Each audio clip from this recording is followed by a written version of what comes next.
Welcome to everyone. We are at TiiQu Talk. Today we talk about sustainable infrastructures, joined by Alex Lee, who is moderator of this event, Michele Nati, Abir Maimune, sorry for the pronunciation, probably not correct, and also TiiQu, who is joining us as well. So please, Alex, if you wanted to introduce the topic of sustainable infrastructures, we then move to our distinguished guests, and then we open to questions. Thank you very much for being here.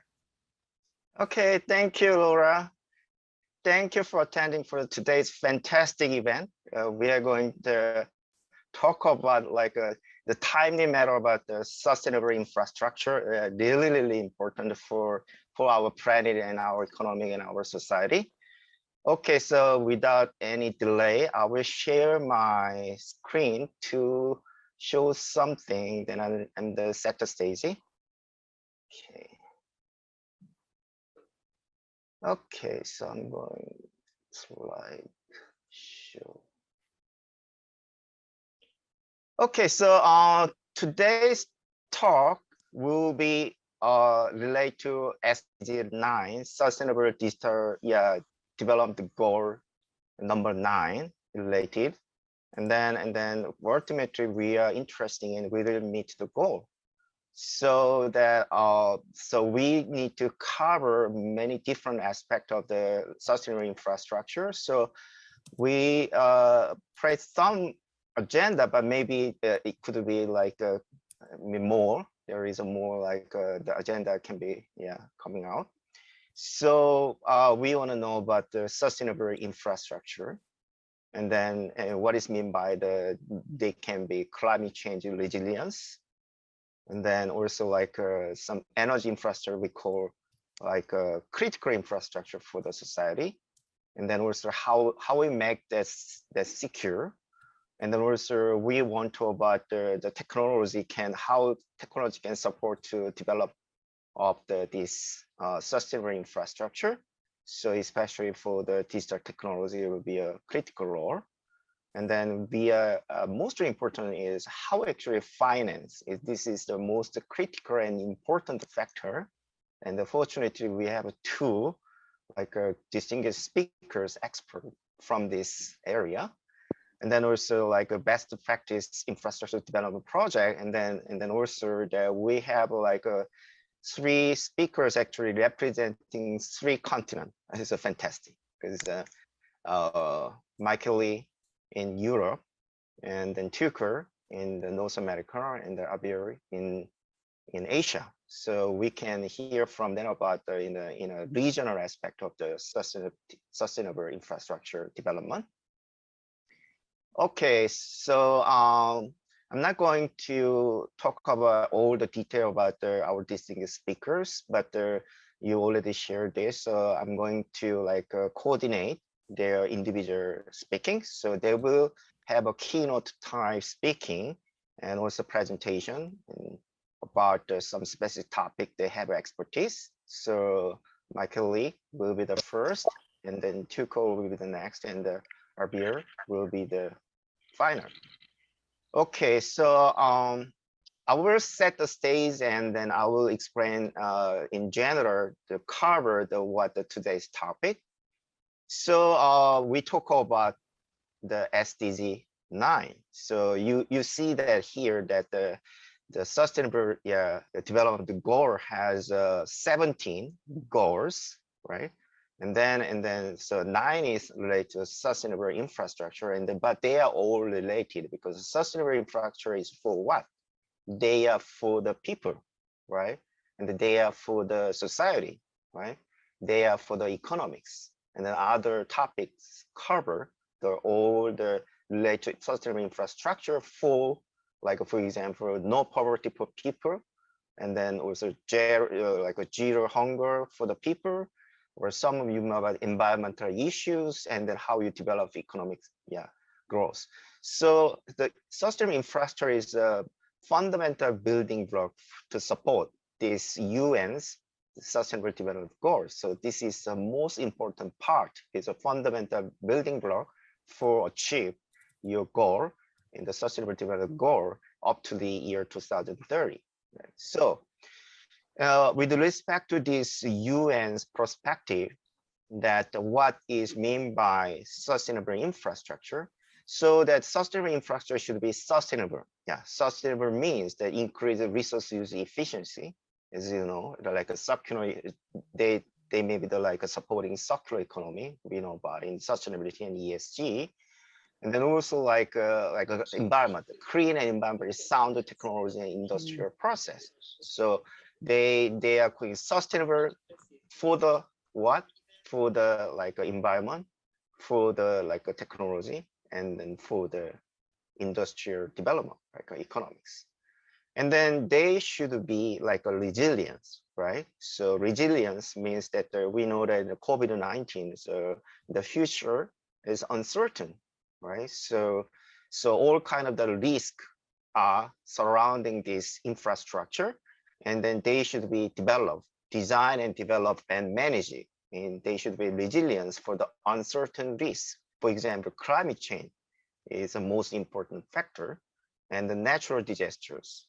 And then also like cybersecurity is a very important. Also like a physical security for this critical infrastructure is a fundamentally required for the all kind of like a society, right, in the community. So if they hack by the like, for example, in the hackers that you may be heard about, like ransomware, like the hackers can attack your like a social infrastructure, like your energy or your electricity or whatever that relate to your critical infrastructure should be protected, right? So this is a very, very important issue.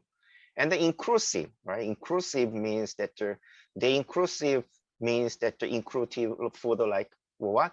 Ethnically, like we call like diversity, inclusion, and then against discrimination, and also like cover like economic development, human well-being.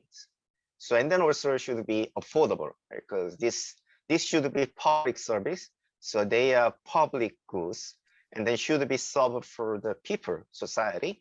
So they should be like if there should be no discrimination, like divided by some region, divided by the ethnic, that may be a problem. So they should be inclusive, and then it should be accessed, affordable in a manner, right? So this is a 3 goals actually to achieve through this sustainable infrastructure development. Okay, so there are many things you should consider to develop whether sustainable infrastructure should be sustainable, resilience, inclusive. But I'm going to like focus on today about investment, fund, money is really, really important. How you support this infrastructure, and also technology, how you make this infrastructure is more sustainable, resilience, inclusive based on technology. So we will focus on investment and technology side today's. Okay, so for you looking at the like investment size, yeah, we need the money to like support this project, right? We need huge money.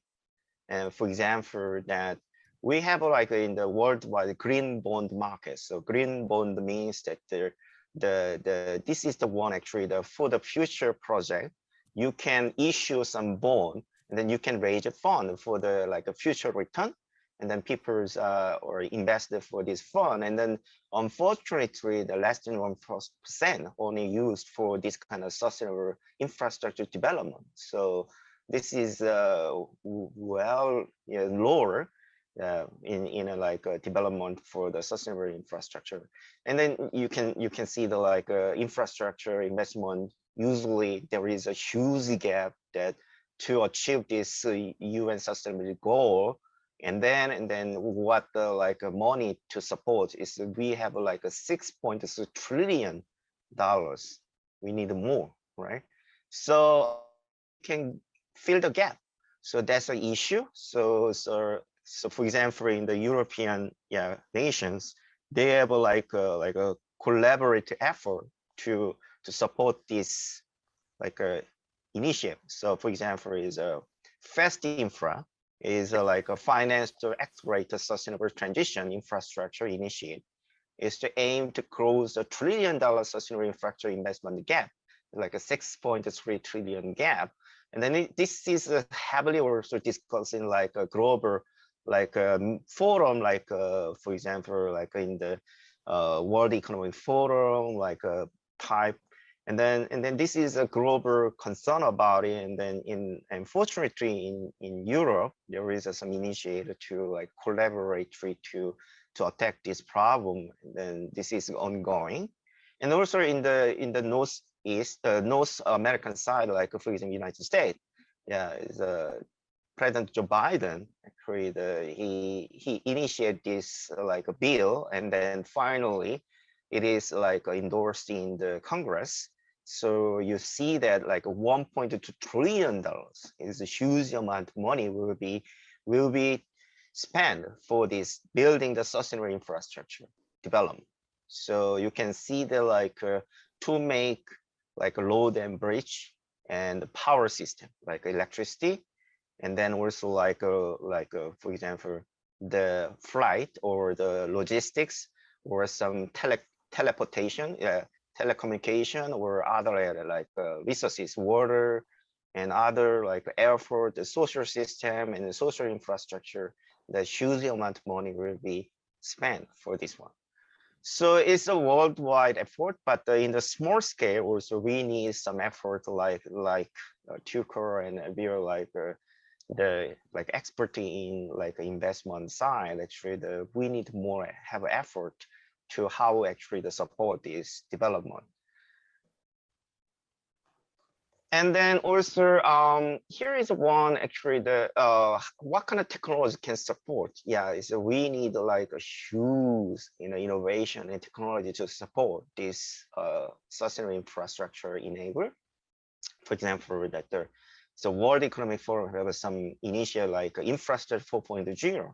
So it's kind of like how you like making this technology to make more innovative, and also like in the top tiers like the expert and all the like stakeholders to think about it, the system thinking about how you solve this infrastructure like a build up problem as a system. So they build up some initiative and the all kind of roadmap and the detail like migration, how you can build up this one is already in ongoing. So you can see there's some very fantastic like roadmap. And also like for example, digital transformation is one typical actually after the COVID-19, then we experienced like people's remoted and they can get together like a Zoom meeting. And then also recently, Laura and me have some event about the metaverse. So people will be gathered together in the metaverse space without actually moving physically. So that is one trend that after COVID-19, the digital transformation will accelerate our society, economy, and in every aspect. So there is some way actually so there is another thing that to make this one happen actually we also need the infrastructure for the digital technology. We call digital infrastructure, and then there is effort actually to make digital infrastructure also should be sustainable. So they call green digital infrastructure or the sustainable digital infrastructure. There is another initiative, and it is organized by the private sectors. So they want to make for example like cloud computing like data centers to reduce their carbon emission, reduce energy use, and then reduce water use, something like that. So and then the less like consume in your like data transformation, data transfer, something like that. So this kind of like a digital society also know about not only supporting other like a sustainable infrastructure, their infrastructure also be green and sustainable. So this effort also going on, and also like this system should be protected, as I mentioned, in physical risk or the cyber risk. So usually the critical infrastructure is essential for every like life. So we need to care about the how we protect the system, and this is the one. So actually, initially I contact a lot of guys because I also have a expertise in cybersecurity. I develop a lot of the technology also. I contact many guys about talk about, but I got one response actually. It's very difficult to reveal something what they're doing. So the guy is actually very secure about to reveal the information. So unfortunately, but I can cover some aspect. Okay, so what's going on? So this is one particular like non-profit organization. So I also tried to invite to the director of this institution. Unfortunately, he could not join today, but I got this one. Actually, this Institute for Sustainable Infrastructure is headquartered in the United States, and then they spend like $1.6 billion for the like 124 verified project, like a social infrastructure, bridge, and also like air, food, and then transportation, energy, renewable energy system, and port, logistics, and agriculture, and in every aspect, they are trying to build up this kind of sustainable infrastructure. And finally, that we should have in mind that most of you, I'm living in Boston, right? And then TiiQu are living in New York. Most of us are living in the big city. So you can think about that. This big city is one, for example, in the global like climate change, right? Risk. And then this is a huge source of the like a greenhouse gas emissions. And then they spend a lot of the waste, a lot of the resources, and then they produce a lot of the resources and like air pollution, everything. So to build a like a sustainable city at the beginning, and then in the management of these sustainable cities, and then this sustainable infrastructure is closely related to this sustainable smart city project. So I did one time about this topic, but the technology is a fundamental building block to like monitor this infrastructure and manage it on that. So this is one aspect actually, the how the sustainable infrastructure should be support our future urban like life. And then I saw that recently that in the European Commission that announced the 100 cities participating in your mission.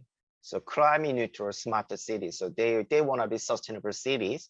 And then they're building up like a sustainable infrastructure in supporting this kind of the smart cities. So this is one actually that we have in mind. Okay, so I give you the general overview that what is a sustainable infrastructure and what should we think about it, what is the important topic we should be covered today. Okay, so I will start my sharing.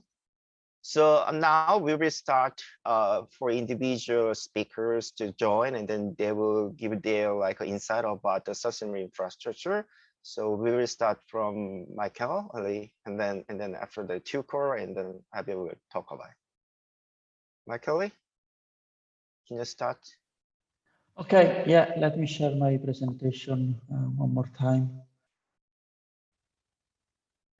Let me go in full screen.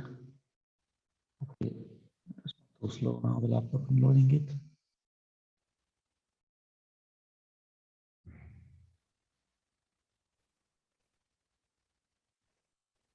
Oops, too much. Okay, I'll try to be quick. I'll give my perspective on this SDG goal and basically what we mean for sustainable infrastructure. Sustainable infrastructure, as SDG defined, need to satisfy a purpose of sustainability, but it need to be done also with an infrastructure that itself is sustainable. And there have been a lot of talking around what role can have distributed ledger technologies to provide a support to this sustainable infrastructure, blockchain, and the like. And I want to talk a bit about the role and the work that IOTA, an organization for which I work and that develop distributed ledger technology, is doing by providing an infrastructure that is sustainable itself toward sustainable goal, to be an infrastructure that it's scalable, resource efficient, energy efficient, free, accessible to everybody, and deliver innovation in the various domains that we discussed so far. So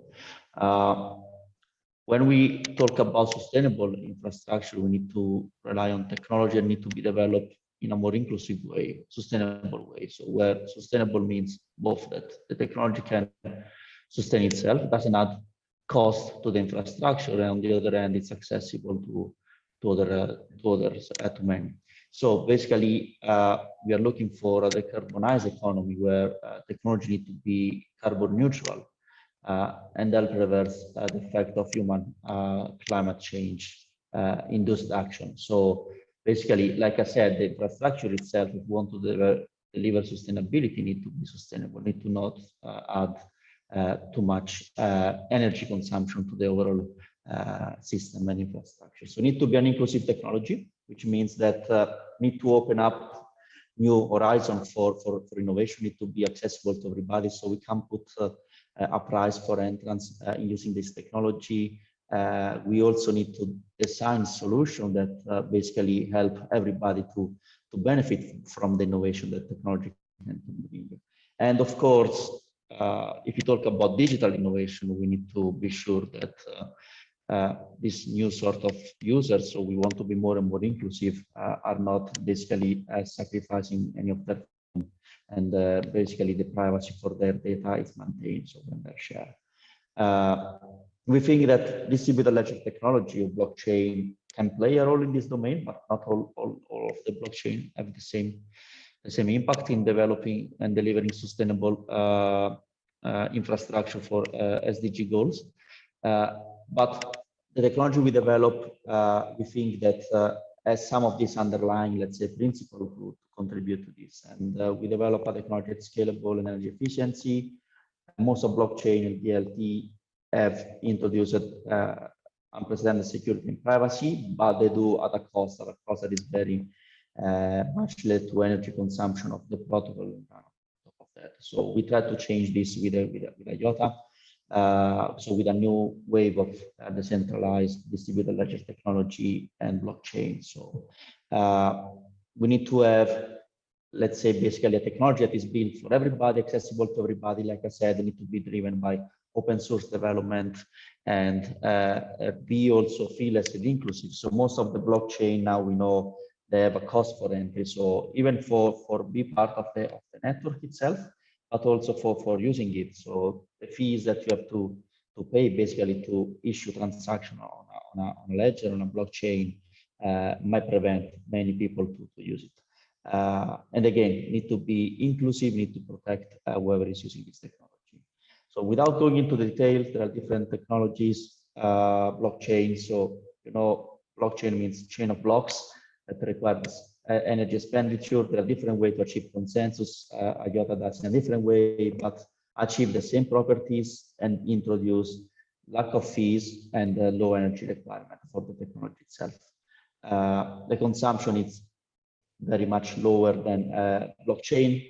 So if you think about, again, bringing inclusiveness, bringing sustainable infrastructure, when you have cost of infrastructure that it's in this scale that I can even read less than a blockchain, a normal blockchain, or even much lower than existing payment infrastructure. So we understand that we can deliver more sustainability. We can get an infrastructure that works better, doesn't increase energy expenditure, but also can be accessible to many other people on the planet. A few examples of where we use now a sustainable technology infrastructure for sustainable projects are the following. So like you said before, climate change is a big issue that sustainable infrastructure should try to basically mitigate. We are working on project with the Canadian government and try to modernize, make more efficient the digital monitoring, reporting, and verification system for buildings. So buildings have to report their production of GHG, greenhouse gas, and they do in a very cumbersome way. So they do in a way that this is done manually. There is need of establishing trust between parties. All this data can actually go on a ledger, can be immutably stored on a ledger, securely stored on a ledger in a way that basically trust is at the source of the data. And in this way, it's much better, much easier to monitor this energy consumption, greenhouse gas production, and try to mitigate, incentivize the reduction using, again, cryptocurrency as well to do that. In Kenya, we are doing a work that is trying to create more sustainable infrastructure for the export of goods from Kenya. All the work, all the export is basically slowed down by lack of infrastructure that is actually made of goods infrastructure that it's on road, rail to move goods that need to be exported, and it's on another infrastructure that again goes on road, on rail to send a document that accompany this export. And sometimes document that used to clear for export arrive later the goods at the airport in order to be delivered in other countries, like in the case of flour, we are working back to Europe. So in that case, again, we can modernize the infrastructure in a sustainable way, accessible to everybody with a technology that doesn't add energy consumption, that allow to notarize all the document now in a digital form, not travel anymore on paper, and arriving in time even before the goods are ready to be shipped. Final, again, linked to one of the examples you gave before, Alex, it's about increasing a better management of energy consumption and new business model inside cities. Cities are becoming, yes, the hub where most of the people live, the hub where most of the pollution is created and most of the energy is consumed. And we are going toward scarce resource of energy, so we have to exploit more and more renewable energy sources. And one way to exploit renewable energy sources is actually to basically first incentivize their production and their use. And secondly, is actually to incentivize the sharing when there is more production than is actually needed inside the city. So on top of this can be done on top of a distributed ledger infrastructure where information about energy produced by solar panel in a neighbor house can be shared with a neighbor, and a peer-to-peer exchange of energy and payments can be done. So this includes everybody in this better managing of energy. It doesn't add the cost and get sustainable infrastructure. So I think with this, let me see, conclude all my example, all my take on how to achieve SDG goal number 9, to create a more inclusive, sustainable infrastructure that is done not only by new solutions that can be developed, but also an infrastructure that rely on new technologies that also are sustainable on their design by default.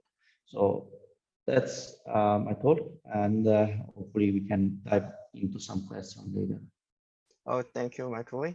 Yeah, I think that this is a fantastic overview about what the current state of the technology infrastructure. And then we have in the panel discussion, we have a Q&A session. So next, TiiQu, why don't you start your thought or your insight? Sure. Great. Well, first and foremost, I want to thank Alex and Laura for inviting me to speak here, and thank all of you for obviously joining this afternoon. And I'll do a thanks in the future to anyone who's watching the recording on the TiiQu network. As Laura mentioned, it'll be saved there. So I appreciate the chance to talk with you guys about sustainable infrastructure.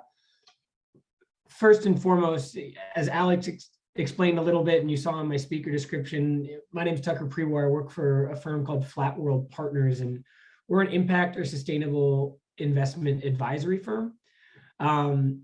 We're a business model that I'm sure a number of you are familiar with. In that advisory capacity, we essentially serve as kind of the outsourced CIO or the outsourced kind of research or diligence team for our clients, going out, finding investment opportunities, underwriting them, and ultimately making recommendations on whether or not they should invest. That focus is predominantly on private equity, venture capital, real asset, private funds. We do some directs, but it's mainly on the fund level. And the clients that we work with are everyone from high net worth individuals and family offices through to the more institutional kind of pensions, foundations, endowments, et cetera. So, it's important to highlight that we kind of run the gamut in terms of who we work with there, just because there are different aspects of what they need and what they want in their portfolio and kind of how it into their portfolios, which I think it does for all of them, but it's interesting in how we balance it there. Just to finish up on Flat World very quickly, I mentioned we're that advisor business, and I mentioned that we're impact and sustainability, but I just want to reiterate that we are 100% focused on impact and sustainability investments. Within that broad umbrella, we are agnostic, so we do kind of cross asset class as well as cross sector and theme. So obviously to focus on the real assets side, infrastructure in particular, and kind of sustainability and impact there, but we do everything from whether it's climate tech, venture capital, healthcare investing, education, diversity, inclusion, et cetera. And so that's a little bit on us. Happy to clarify anything up later in the panel in the Q&A. But to get to the situation at hand here, sustainable infrastructure is a really interesting entrant and somewhere we've spent a lot of time on recently and continue to spend a lot of time on for our clients. I think from a financial point of view, and I'll just touch on this briefly, I think people are probably aware, but I'll focus more on obviously the impacts and sustainability, which is the focus of the talk in UNSTG 9. From a financial point of view, our clients are very interested in infrastructure and real assets. Often when they are focused on getting a current yield or kind of more steady cash flow, if you will, kind of filling that bucket. I would say we've gotten a lot more interest recently, as particularly in the United States, inflation is at historically high levels or levels that it hasn't been at for 30 plus years. And infrastructure and real assets are places where you try to focus when you have kind of rising prices and inflation, et cetera. And so there's absolutely a bucket for it and an interest for with our clients here. In terms of what we define as sustainable infrastructure and kind of what we look for and what we see, you know, I'd have to say that the 800-pound gorilla in the room for years has been renewable energy. Infrastructure obviously encompasses a whole lot more than just kind of renewable energy and the project finance doing that there. Alex did a good background and cover of kind of what sustainable infrastructure is. I think we all know whatever definition you want to use, infrastructure is kind of the lifeblood of any economy. It's what moves people, goods, and information. So it really can be everything. But for the most part, of the hundreds, I think it's close to 600 billion of capital that's going to be invested into kind of new energy power generation, has been and will be in the next couple of years. About 75% of that's going into wind and solar. And that is largely what we've been focused on and what we've been seeing in the sustainable infrastructure space within impact and sustainability. Interestingly, we've started to see that broaden out. There are kind of offshoots from there. Electric vehicles, the infrastructure and charging infrastructure that supports the expansion of electric vehicles is growing and becoming more and more popular. Grid resiliency and power distribution from all these new renewable energy installations is incredibly important. If you look at Texas last year, when you know, extreme weather events and they got colder than people in Texas are used to getting, and the grid, you know, for lack of a better term, shut down. It highlighted how the work we need to do on just making existing grids more resilient or making more distributed power and energy in this country rather than kind of the centralized power station. In New Orleans, despite the fact that obviously they're having an increasing number of storms, they still have a centralized power grid that gets knocked out once every 2 years or so. I have a little brother that's down in school there and goes without power for a week. And so building more resilient distributed power is an area we focus a lot on. Water infrastructure is a huge a huge area of interest, whether that's kind of desalinators and things of that nature that can clean water and help redistribute clean drinking water, whether it's the historic droughts that we have happening in the West here in the States or just across the globe due to climate change. You know, there's a number of different areas we need to focus on, but then there's also simply things like roads, bridges, you know, your kind of boring infrastructure, if you will, that all needs to be updated moving forward. It needs to be designed in a way where we reduce its carbon footprint, whether that's through smart concrete and things of that nature that use less CO2 or even absorb CO2, whether that's, I read an article recently about smart screws, which are basically huge screws you can put into bridges that through the IoT and using smart technology can tell you when they're being stripped or they're no longer kind of structurally sound. So things of that nature. There's There's technology for smart roads where an EVs, while driving on them, can help charge themselves through technology that kind of goes through the tires there. This is all in development. I think it's all really exciting because beyond the need and kind of the obvious, I think infrastructure, while it has grown massively as an investment vehicle in the past 20 plus years when it really kind of was invented in the first time, sustainability and resiliency is really almost making what has been kind of a boring current yield, steady investment into a, for lack of a better term, kind of a sexier, more interesting investment. And we're certainly seeing kind of client uptick in there. And so, when we look at it from a flat world point of view, we focus a lot on the manager's process. How are they integrating ESG and impact into this? At what stages? What are they measuring? What are they monitoring? What are they reporting? What stakeholders are they accounting for? And then really, what standards are they using to make sure that they are meeting those that criteria? And so happy to dive into any of that on the panel and later on, but really, this is an exciting space that we are getting a lot of interest in. It's one that we are hoping to put more money into. And as Alex highlighted, how do we finance this goal? We need a ton of money. And so that's private, that's public, that's however creative we can get. We need all of it. It's trillions of dollars in funding gap. And so we're working hard to kind of do our part there, but it's going to take creative partnerships and things of that nature. But from our point of view, it starts with getting as much private capital as we can into kind of the managers and project financiers who know what they're doing and are pushing these goals. So thank you again. Looking forward to exploring anything further on the panel, and appreciate it. Oh, thanks.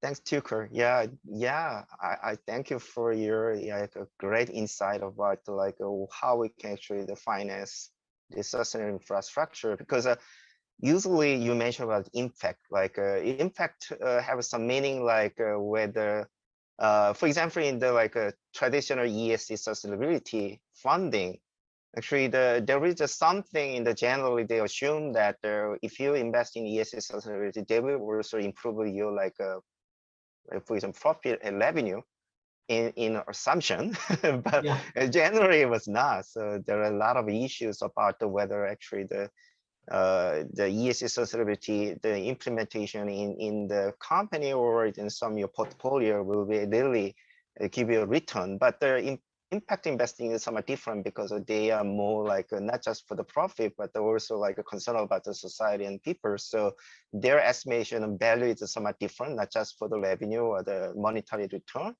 And then I know that it's very hard to evaluate, right?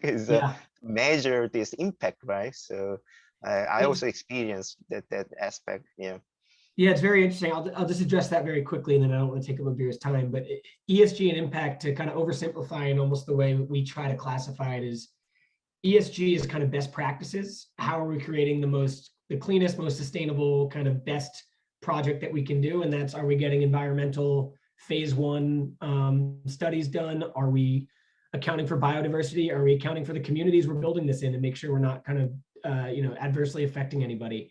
Are we caring about employee health and safety, et cetera, on these projects? So again, are we using the greenest materials that are available? So there's kind of, ESG is almost best practice. Building the best, utilizing the best practices that we can to build any new sustainable infrastructure project while being conscientious of these things. Impact is almost that next step of, okay, and we're building this project, what are the outcomes we're trying to drive for this? So I think renewable energy, solar, wind, et cetera, that's obvious, right? It's how many gigawatts of renewable, clean, carbon-free power are we gonna be able to pump out? And ideally, reduce costs, things of that nature. If it's water infrastructure, are we cleaning up pipes so that we're not getting lead in there? Are we, helping redistribute water and not losing millions of gallons a year because we have new pipes, et cetera? So impact in ESG is interesting. We think ESG is kind of table stakes. Every project you do, you need to consider that.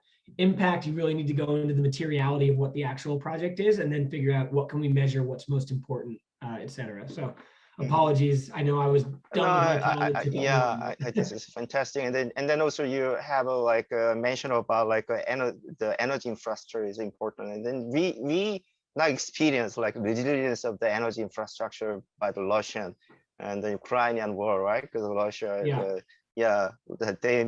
they just like for example, the European country heavily depending on the Russian energy, and then there is a lot of issues about actually the you have alternative source of your energy, and then also how you actually provide the energy without that kind of the risk, right? Because is in the future maybe the energy war, right? So yeah, so energy infrastructure is very important, and we should mention about like for example renewable energy.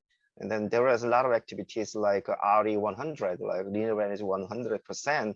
They want to like a source in the renewable energy. So it's an aspect like you said about DOM. Some infrastructure is DOM in the financially, but I think that the energy is fancy because not only the impact wise, but there will be a lot of the returns. So yeah, we'll discuss more in the Q&A and in the panel discussion. Thank you about that. Yeah.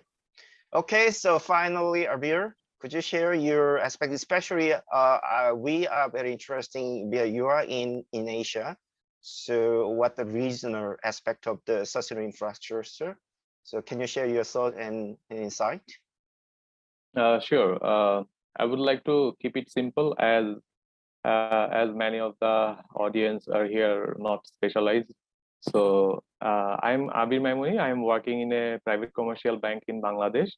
So I would like to share the general practices of here, how the people are concerned, and how we like to mitigate the climate action in here. So today's topic is regarding SDG 9, and that is resilient infrastructure, sustainability industrialization, and the innovation, which is faster.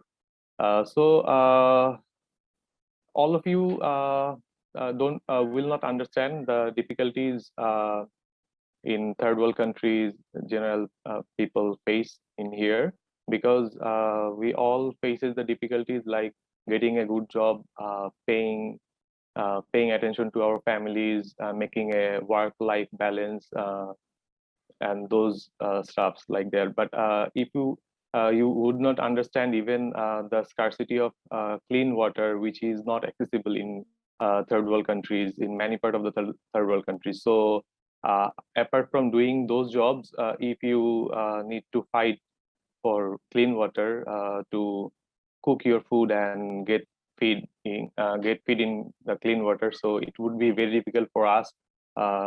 It will be very difficult for you to cope up with all the other climate actions here. And apart from this, there is the threat of aging and degrading infrastructure as well. Clean water, electricity, proper transportation facilities, and advancement in manufacturing is all are required for a better life and secure life as well. The SDG 9 is related to other parts of SDGs as well, like for example, climate action, which is SDG 13, which is also relevant with this, because if you invest in industries like renewable energy, so it will definitely reduce use of fossil fuels and less emission of carbon dioxide, which will definitely reduce global warming. And improvement and development in manufacturing industry definitely will reduce the impact of affected in disease. And you will already have some insight because of this global pandemic about what is the innovation do by getting the vaccination here, and we all can live a better life with the innovation in manufacturing, in pharmaceutical industries. And definitely in innovation in manufacturing industries as well will help you to achieve the SDG 1, which is poverty reduction. So definitely in better manufacturing industry and a lot of manufacturing industry will give you the scope of better employment, and that will definitely reduce poverty. In here, the one third of our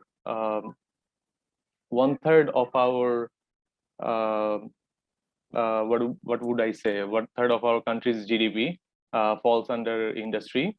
The industry is generating 1/3 of our GDP, and the majority part of here is garments manufacturing industry. And in garments manufacturing industry, you would see that why this is Bangladesh, India, and China is leading in this part of industry, because here the main USP is cheap labor, which is labor intensive industry. Actually, this is so. If you think that is that sustainable for us, depending on solely on this part of industry, I would say that it's not, because if you see a shirt, you can see that the main part of the garments industry is cutting the fabrics and making the hole for the button and fixing the button. So we do that by using labors. But if you see that, if you understand that using robots and artificial intelligence, basically using robots will definitely can do that that part like 100 times faster than using labor or using a human being. So after this is the this is the time where the industry 4.0 is dominating the world. So after some artificial intelligence and technological improvement, those labor intensive industry would definitely getting obsolete, and a lot of thousands of workers will be laid off from the factories. So this is a threat and as well as opportunity for us to fight against this type of threats. In here, what I can say that involving in startup industry will definitely help us to fight against this type of poverty or this type of unemployment. If you see that Uber is a global platform, but in here in this part of the world, the same type of startup is Pathao, which is definitely focused on using shared motorcycle rides. And by using this platform, thousands of unemployed people, by buying a motorcycle, can easily be available to get income for him as well as for his families. And definitely a lot of people are now taking the facility of using the share rides, because in this part the private vehicles is not available, because this part of the people are not so much rich to get private vehicles for all of the family members. And artificial and the startups are getting hype in nowadays.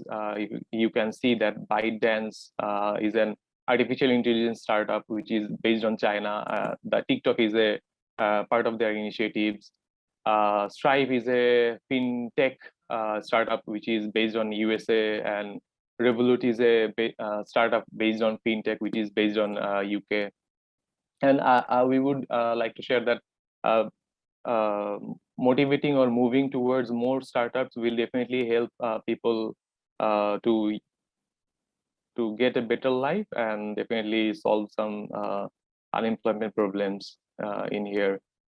But apart from this, I would like to share that since I am in a banking industry, and we are a member of Net Zero Banking Alliance. The vision of the Net Zero Banking Alliance is net zero emission by 2050. So what is the motivation of that? You definitely understand that reducing emission will definitely align with the Paris Climate Agreement. The motto of that agreement is not increasing the temperature of global by 1.5 degree or below 2 degrees Celsius, comparing with the prehistoric pre-industrialization era. So we are focusing on that, and for that we have to measure scope 1, scope 2, and scope 3 emission. Scope 1 and scope 2 is direct emission, which we create as an industry, as a bank, and the scope 3 is our supply chain initiatives, like the finance. We have finance for the business entrepreneurs. We finance, so we have to measure their emissions and put it open in our yearly reports, and we'll set on targets to reduce those parts of emission by integrating the manufacturing industry and having some innovative ideas to get the reduction reduced in every years. So that is definitely help to achieve the SDG 9 as well as Paris Climate Agreement. And in here, our central bank is Bangladesh Bank, which have give the banking industry as target of lending 5% or disburse 5% amount in green products, and disburse 20% amount in sustainable finance, sustainable products. So what is green products and sustainable products? So green products is basically hybrid Hoffman clean brick industry or brick manufacturing industry. You would in here in I live in Dhaka city, and 90% of air pollution comes from brick manufacturing industry, which is definitely traditional brick manufacturing industry. So the why we call the green manufacturing industry is a brick manufacturing industry as a green industry, because using hybrid Hoffman clean industry, hybrid Hoffman clean technology, the amount of emission, the amount of air pollution will be reduced. It will definitely emit greenhouse gas, but with the comparing to traditional industry, it will definitely reduce a significant amount of it. So we call it green industry. So this is our target to. This is our restriction set by central bank. So we all the banks in our country are leading towards to achieve that targets.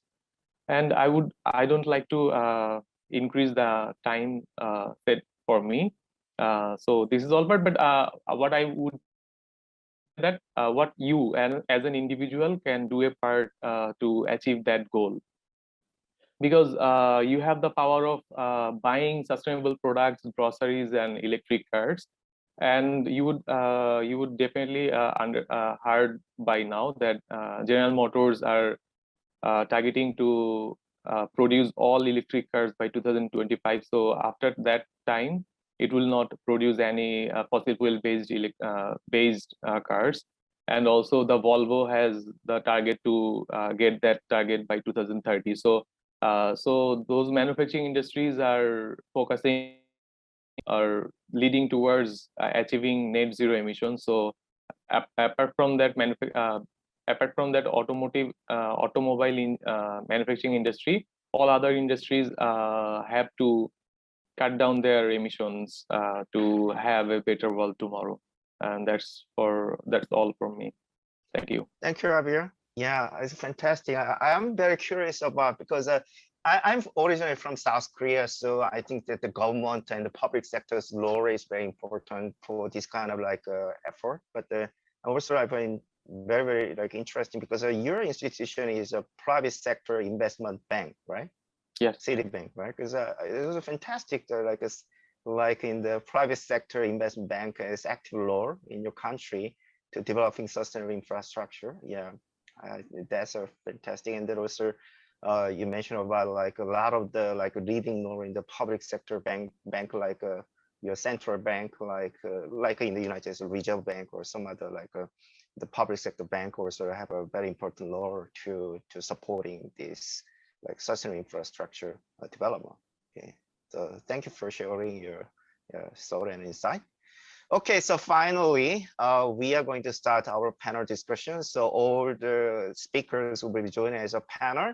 So so anyone have any question, then you can talk. And actually, we want active participants. So you can, if you have any question, then you can have a question, and then directly ask about if it's a general, then you can ask about the question to everyone, or if you have some specification to some specific speakers, and then you can ask about it.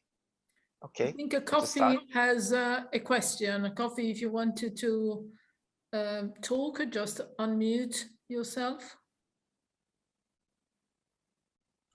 Oh, okay, thank you, Laura.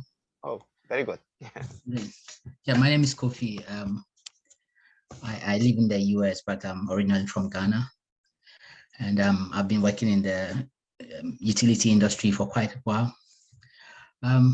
My challenge is, we've always said that there's a huge funding gap for sustainable projects, and we need more funding. My question would be, how much of that funding has been used up? I mean, if from my background in the utility industry, whatever projects are being done by the grid operator, particularly in developing countries, and I may be corrected, is geared towards technical reliability rather than greenhouse gas emissions because of the tight budgets they have. That's one. The second thing is that utilities in that part of the world do not even understand the inventory of greenhouse gas emissions to determine their baseline. And therefore, scope 1, scope 2, scope 3 emissions are not known, so they cannot even tell you now. And so even if they know about the funds, to make an application to get the funds, they may not even qualify because they haven't packaged and that project properly. My question is, are there any available tools that would help these utilities in these countries to, particularly grid? I mean, generation companies can go renewable and it's so straightforward. But if you want to invest in the grid, you only have substations and transmission lines you're talking about. So how can I make it green? And if they do know these things, they'll be able to package it. And I think they have huge needs and can help addressing this challenge of greenhouse gases. Thank you. I think that your question is two. One is for the financing, and the other is a technology to build up. So I think that there is a relevance for our panels. Yeah. Okay, yeah, so I think TiiQu maybe have a answer, right? I can attempt to address that, Kofi. At least from my perspective, Kofi, thank you for the question. First, on how much existing funding has been sourced, it's a tricky answer because it depends. As I alluded to earlier, we need a ton of government investment as well as private investment. And so, if you just, I know we were focused a little bit, you were focused on emerging markets specifically with your question, but just as an easy number that's been around, the US has a $1 trillion infrastructure bill announced, right? But of that, much of that is actually going to infrastructure. Where is it actually going? I think it's I was reading today, 350 million of that is specifically for EV chargers, and 30 billion is for road repairs, et cetera. So all that is to say that unfortunately there's no concrete number on how much has been raised yet. In terms of private financing for infrastructure, the most recent numbers I've seen is that there's been about 600 billion raised in the past kind of 7 to 10 years for private infrastructure funds. That is not specifically, or not necessarily, everything, this may be a sweeping generalization, but things are trending certainly that way. Most infrastructure being built now is taking some kind of resiliency, sustainability, et cetera, into consideration, even if that's just ESG best practices when building new projects. But we need trillions per year in investment in order to kind of get to net zero or these goals that we're trying to get to. We also need to be very careful in the fact that emerging economies in particular need help funding and we need to make sure we're not leaving them behind as we try to make sure that they're doing 100% net zero in their economies and infrastructure already using kind of fossil fuels and those things as well. So unfortunately, my answer is talking a bit around it because there isn't a concrete answer. It's how much has there been raised? The best estimate I have for private funds is about 600 billion over the past kind of 7 or so years, and infrastructure funds are getting bigger and bigger. That's spread across OECD and non-OECD. And then really the bulk of this is going to have to come from governments, development banks, things of that nature. And then just quickly on your question around kind of what resources there can be to help them measure or help them, really even just apply. And so they can say where we're considering these scope 1, 2, 3, et cetera. It's another kind of frustration with the impact and sustainability sector as a whole. There's 7 different standards or frameworks, and everyone's trying to decide which one's the best one. I think with infrastructure in particular, I think where we've come out really is that kind of TCFD, which is the Task Force on Climate-Related Financial Disclosures, and then GRESB are kind of the 2 best in class that we've seen. I would point people in that direction. The GRESB materiality map, it's heavy. It gives you a whole lot of things that you can look at, but for a utility, there's literally a network utility section. And in that you can look at kind of the environmental sections as well as social and governance and see basically what their scorecard is. And use that as really kind of a guiding light of, okay, if we can kind of wrap our arms around these sectors or these material sectors, then this will help us kind of see what people are underwriting in order to kind of help us get these funds.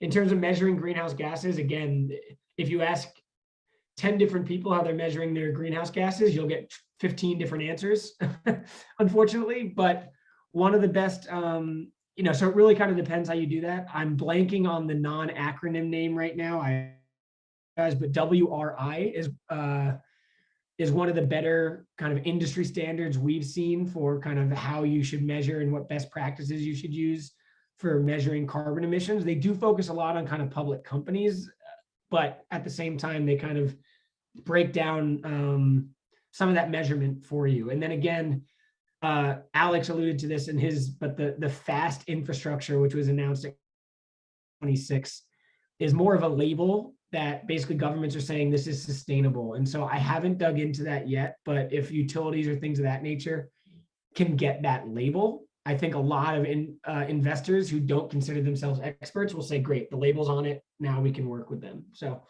again, a lack of specifics there, I apologize, but it's a bit where we are in the industry with multiple frameworks and figuring out what's what. But hopefully that's helpful or addressed your questions a bit.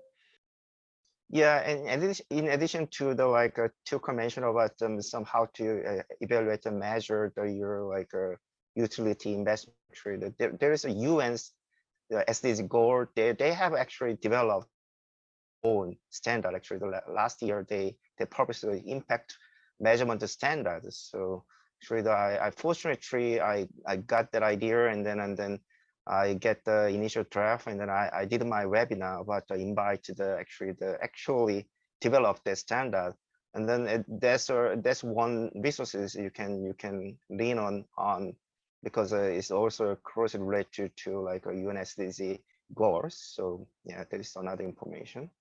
You can have it. Any comment about this question? Or how about Kelly?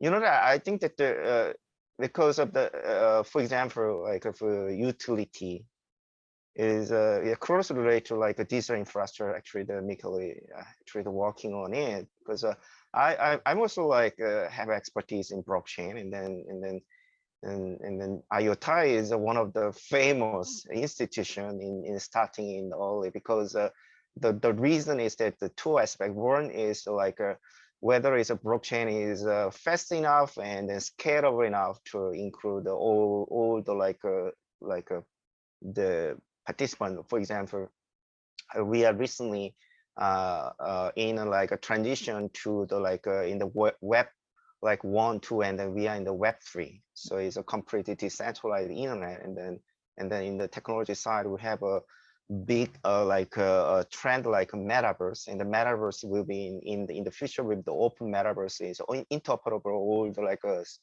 a digital space integrate in real space, and then it will be supported by some huge infrastructure like a web 3.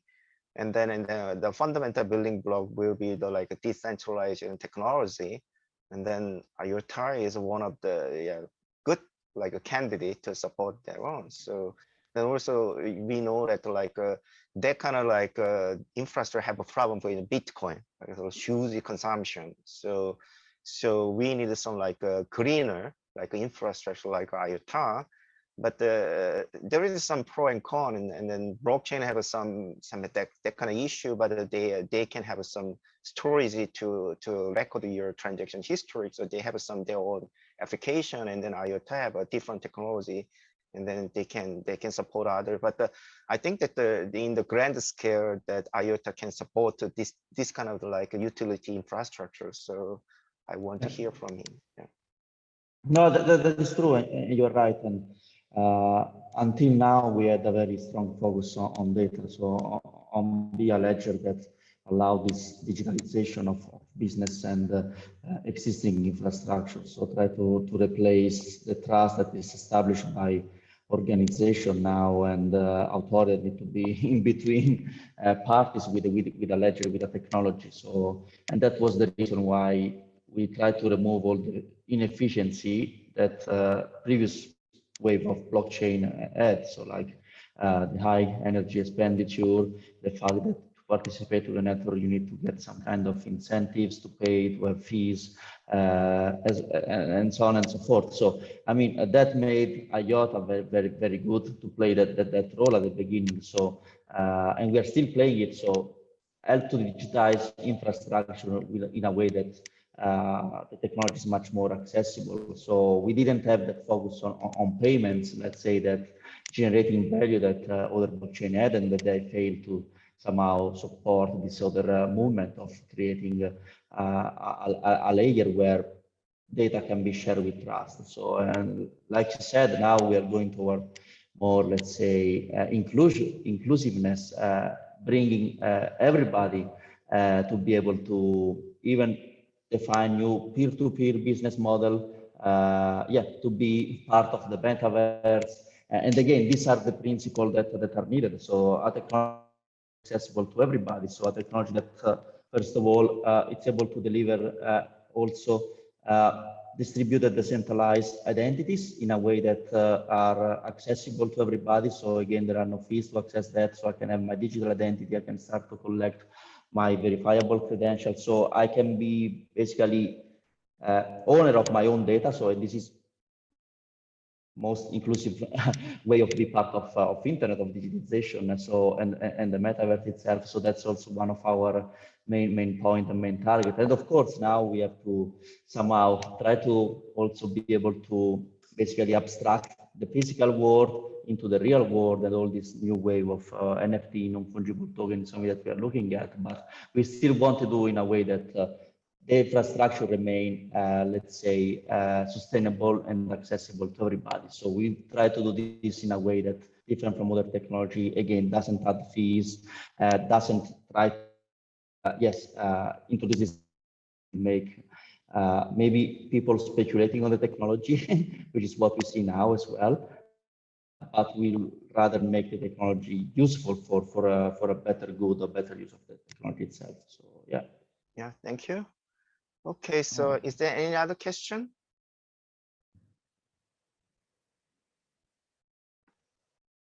Okay, so I think that no more questions. So I will ask you all panels about the general question. Actually, it's Laura's question. So based on your expertise and experience, we will achieve this goal.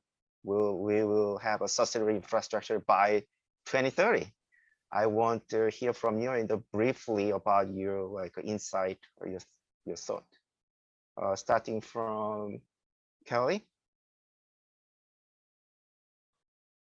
Do you have any like a thought or insight about will we really achieve this goal by year 2030 as a SDG 9?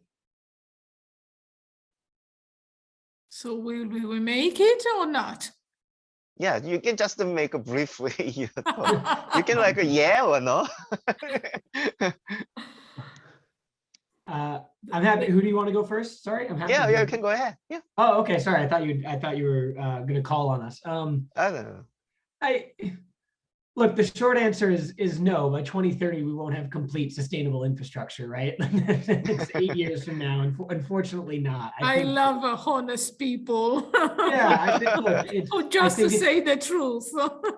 It's an aspirational goal, obviously. I think we're making a ton of progress towards best standards and building infrastructure projects that adhere to these goals and that are being built with this goal. Do I think the industry is moving in that direction and it's becoming table stakes, if you will? Absolutely. Do I think we'll still see plenty of infrastructure projects that are, I don't want to misquote you or misparaphrase you, Abir, but to Abir's point, especially in emerging markets, a lot of infrastructure projects are just, we need them for basic, deliver basic kind of quality of life things there, right? Water, power, et cetera. If you're not measuring scope 3 emissions on that, which is part of the UN SDG 9, that's not going to be top of mind for a lot of those projects, where maybe it is in Fairfield, Connecticut, we make sure we're measuring our scope 3 emissions, et cetera, right? So it's a very complicated, it spans a whole range of different projects and things. Are we going to hit fully sustainable infrastructure by 2030? No. Do I think we're moving in that direction and there's a immense momentum behind it? Absolutely. I'm very encouraged by the progress we're seeing. Oh, thank you. You know, like recently there was something changing landscape is a U.S. government, actually the SEC, they announced that they are developing rule. Actually, the company actually under scrutiny. For example, they are in the stock market. Is like a public company need to disclose their carbon emission, like a management risk, and then the part of it is like a scope 3. Actually, the steer is not for every company, but some company on the screen, like if it's heavy, like energy consumption industry, they should report. So that landscape will be so much changes because of this regulation. But yeah, generally, but I'm curious about who will be responsible for the major scope 3 for the sustainable infrastructures. That will be another issue that we think about it. Yeah. Okay, thank you very much. Okay, Arvir? Yes. Yeah, so what's your opinion? Is yes or no? Or I don't think that it will be covered by 2030, because if you can see that developing country and developed country, they are far in a way more different. So they are leading towards more sustainable infrastructure, and in this part of the world, we are trying to achieve that sustainability. So I think, and also I think that with the innovation of technology and innovation of ideas, the more sustainability will be achieved in part of the time. So it is a gradual process. okay, thank you. So finally, okay, because you are a technologist in the critical point. Yes Maybe or technology, no? technology, I might be brave enough to say that we already are, if you look at IOTA, but I think it's too bold assumption. So I would say that on a global way will be difficult as well, but on a single use case or domain, probably we can get close. If you think about blockchain now, and we think about what original business case blockchain provides, that provide a payment that it's accessible to everybody, a payment instruments are accessible to everybody and without middlemen, without intermediary. If we make this infrastructure like we are doing with IOTA, but also with other more and more energy efficient and sustainable in itself, maybe from the payment perspective, we can achieve some of this goal, because we'll have much more inclusive way of delivering value to even people that are unbanked. For instance, in a way that is much more probably energy efficient than or cost efficient than having always third-party middlemen clearinghouse. But the problem maybe will be now shift from technology to regulation, change of regulation, adaptation of regulation, as well as interoperability. So there can be one solution. It's also maybe we'll find a bit more time needed for this to be all in place. But from a technology point of view, specifically for this domain, I think we can get very close. Oh, thank you. Okay, so thank you to our distinguished speakers and the fascinating participants. So we all done, and then it was a nearly nice discussion, and then it was a good opportunity to me also like learn a lot from your like insight and thought. Okay, so Laura, it's your turn to level. Yes, I wrap up thanking everyone. I don't know personally if we will get there or not, but certainly what is needed is to make the conversation louder and louder so that many can hear, listen, understand, and come on board. And that's basically the goal for the network and for sessions like this. I thank you very much, Michele, TiiQu, and Aber, for taking the time to spread their knowledge. It's important to build that kind of awareness that then can drive a change. That certainly will take more time than the 2030, but we do our bit, which is very important. So TiiQu is all about building trust and sharing trusted information and possibly facilitating business and collaboration and co-creation with trusted people. So thank you very much to everyone, and see you the next. And of course, thank you very much, Alex, for moderating. You're fantastic ambassador of TiiQu. Thanks, everyone.